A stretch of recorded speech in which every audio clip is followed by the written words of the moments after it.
की पवार साहेबांना काँग्रेसने पाठिंबा दिला, मात्र राष्ट्रवादीचं विलीनीकरण होणार नाही असं ठाकरे आणि काँग्रेसने दोघांनी अटी शर्ती घातल्या होत्या अशी माहिती. मला बऱ्याच माहिती असतात, अनेक वेळा ज्या मलाही माहिती नसतात त्याही तुम्हाला माहिती असतात.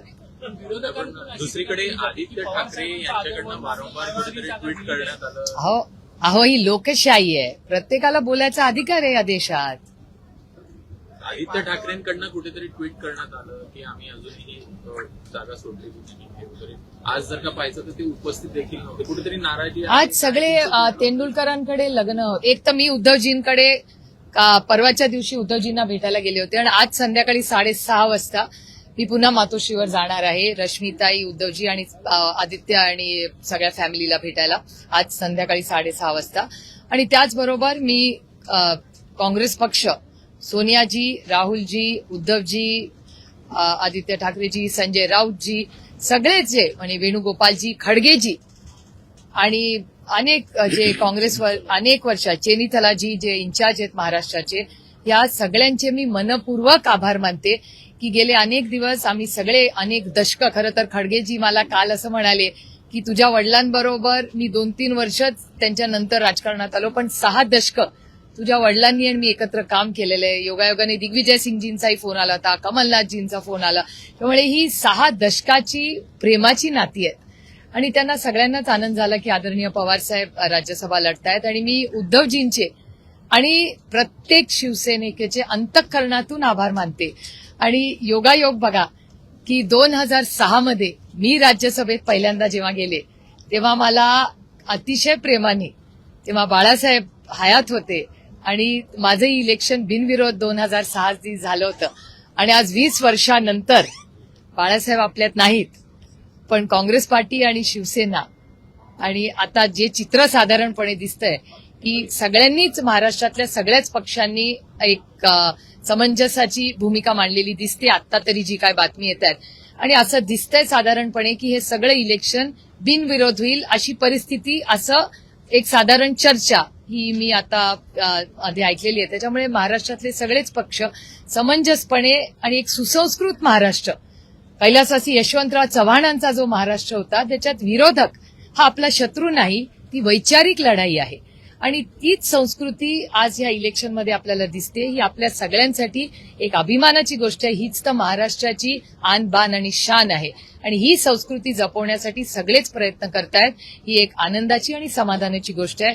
मी पुन्हा एकदा काँग्रेस पक्षाचे आणि शिवसेना पक्षाचे, महाविकास आघाडी आणि इंडिया अलायन्स, मी आवर्जून उल्लेख करीन. काल अखिलेशजींशीही बोलणं झालं, त्यांच्याही सहकार्याची भूमिका, भावना होती. कम्युनिस्ट पक्षाचे आमचे अनेक पदाधिकारी असतील, जयंत भाईंचाही काल फोन आला. तर त्याच्यामुळे हे सगळे 6 दशकं ज्या सगळ्या लोकांनी आदरणीय पवारसाहेबांना जी साथ दिली, आज ते सगळे आमच्या बरोबर होते ह्या सगळ्या प्रक्रियेमध्ये. त्याबद्दल मी माझ्या अंतःकरणातून त्या प्रत्येकाचे मनपूर्वक आभार मानते.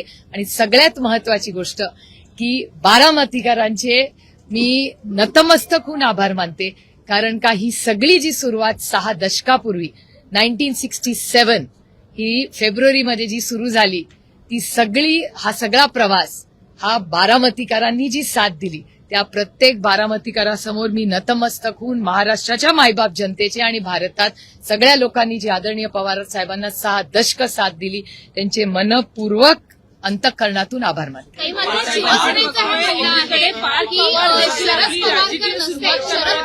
शरद पवारकर नसते तर, आणि त्याचा ऐवजी तो दुसरा चेहरा असता पवारांच्या ऐवजी, तर मात्र शिवसेनेने नक्की उमेदवार दिला असता आणि आमचेच उमेदवार जिंकून आले असते असं शिवसेना. ही लोकशाही आहे. लोकशाहीमध्ये प्रत्येकाला बोलायचा अधिकार आहे ना. आम्ही लोकशाहीवर प्रेम करणारे लोक आणि मी नेहमी चव्हाण साहेबांच्या विचारात काम करणारी एक कार्यकर्ती आहे. त्याच्यामुळे एका सशक्त लोकशाहीमध्ये भारतरत्न डॉक्टर बाबासाहेब आंबेडकरांच्या संविधानात आपल्याला तो अधिकार दिलाय आणि त्याच्यात कैलासवासी यशवंतराव चव्हाण साहेब नेहमी म्हणायचे की मतभेद हे असलेच पाहिजेत, मनभेद असता कामा नये. त्याच्यामुळे मतभेद भांड्याला भांडा थोडं लागलंच पाहिजे हो, नाहीतर तुमचं पण चॅनल कसं चालणार, 24 तास कसं चालवणार. एकीकडे शरद पवारांची प्रदीर्घ अशी कारकीर्द असताना पार्थ पवार सुद्धा पवार कुटुंबियातील एक सदस्य म्हणून आपली राजकीय सुरुवात नव्यानं करताना पाहायला मिळत आहेत.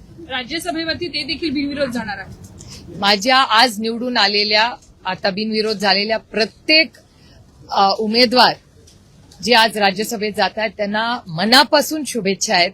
अनेक लोकांबरोबर आम्ही खूप वर्ष काम केलं. वडकुतेजी आम्ही किती वर्ष एकत्र काम केलेले आहेत. आठवले साहेब त्यांनाही सकाळी आज भेटले. दिल्लीत तर वारंवार भेट होत असते त्यांचीही भेट झाली. विनोद तावडेजी ज्यांच्याबरोबर अनेक वर्ष आम्ही काम केले. गेले अनेक वर्ष त्यांनी अतिशय उत्तम काम हे बिहारमध्ये संघटनेसाठी केलंय. अनेक आम्ही ज्या आपल्या नागपूरच्या ज्या महिला होत्या त्यांना मी कधी भेटलेले नाही, पण त्यांनाही शुभेच्छा. एक आनंद आहे. एक कर्तृत्ववान महिला जर राज्यसभेत येत असेल कुठल्या का पक्षातही ना, पण आम्हाला आनंद होतोय की एक नवीन नेतृत्व येत आहे आणि सगळ्यांना माझ्या मनापासून शुभेच्छा. CSR कंपनीची सीआयडी चौकशी पुणे पोलिसांकडनं केली जाणार आहे. त्यांचे व्यवस्थापक आणि मालक यांची सुद्धा तपास हा सगळ्या सीआयडीकडनं आता होताना पाहायला मिळणार. मला वाटतं आदरणीय मुख्यमंत्र्यांनी हा महाराष्ट्राला शब्द दिला होता. वारंवार रोहितकडूनही ती मागणी होतीये, जयकडूनही ती मागणी झालेली. तुम्ही सगळ्यांनी सोशल मीडियाच्या प्लॅटफॉर्म तुमच्या चॅनलवरही लावली आणि महाराष्ट्रावर अजितदादावर प्रेम करणारी जी तमाम जनता आहे ती त्यांचे दादावर प्रेम करणारे जी लोक आहेत ती महाराष्ट्रातली सगळीच अस्वस्थ आहेत आणि ती जी भावना आहे त्या म्हणजे तुम्ही जर सोशल मीडिया बघितला, लोकांना भेटला तर कुठेतरी अस्वस्थता आहे आणि सगळ्यांची एवढीच मागणी आहे की एक पारदर्शक इन्क्वायरी व्हावी ही मागणी आहे. आणि त्याच्यात म्हणजे रोहितजी सातत्याने ती मागणी करतोय. ज्याच्याही मनातून ती 2 वेळा तुम्हीही सगळ्यांनी तुमच्या चॅनलवर दाखवलेली आहे. आणि फक्त ती माझ्या घरातली 2 मुलं आहेत म्हणून मी म्हणत नाही, पण महाराष्ट्रातल्या असंख्य अजित दादा प्रेमींचीही ती मागणी आहे. पार्थ पवार पहिल्यांदाच राज्यसभेवर जात आहे. तुमच्याकडे देखील प्रदीर्घ अनुभव आहे. आत्या म्हणून काय सल्ला द्या? एक गोष्ट आदरणीय पवार साहेबांनी जी मला सांगितली ती मी प्रत्येक राज्यसभेवर गेलेल्या किंवा निवडून आलेल्या व्यक्तीला सांगत असते की लोकसभा आणि राज्यसभा कान उघडे ठेवायचे आणि कमी बोलायचं. जेव्हा वेळ येईल बोलायची संधी मिळेल तेव्हा अभ्यासपूर्णच बोलायचं, कारण का तिथला प्रत्येक व्यक्ती जो बसलाय तो आपल्यापेक्षा जास्त जाणतो आणि देश आपल्याकडे बघत असतो. त्याच्यामुळे खूप जबाबदारीचं काम आहे. तर आदरणीय पवार साहेबांना मला ती सांगितली होती. आणि एक गोष्ट मी आवर्जून सांगेन, मी लोकसभा जेव्हा निवडून गेले ना तेव्हा मी पहिल्या दिवशी लोकसभा लढल्यावर आदरणीय पवार साहेबांनी मी नेहमी कारपूल करतो, ते एकाच गाडीतून पार्लमेंटला जातो. तर तेव्हा जात असताना जुन्या पार्लमेंटची बिल्डिंग होती आणि तिथे तो जिना आहे आणि तिथे कार्पेट आहे. गाडी एका मागे उभी होती आणि मला ते पोर्चमध्ये जाताना मला अजूनही तो दिवस आठवतो. मला म्हणले होते ही शिडी जो चढतेस ना तू, म्हटलं हा. तर मी म्हटलं हो मला माहिती आहे शिडी. म्हणले ऐक मी काय सांगतोय ती, ही शिडी जो चढतेस ना ही फक्त आणि फक्त बारामती लोकसभा मतदारसंघामुळे तुला ही शिडी चढायची संधी मिळाली आहे. त्याच्यामुळे जेव्हा जेव्हा चढशील तेव्हा या गोष्टीची जाणीव ठेव की ही संधी तुला फक्त आणि फक्त बारामती लोकसभा मतदारसंघामुळे मिळाली.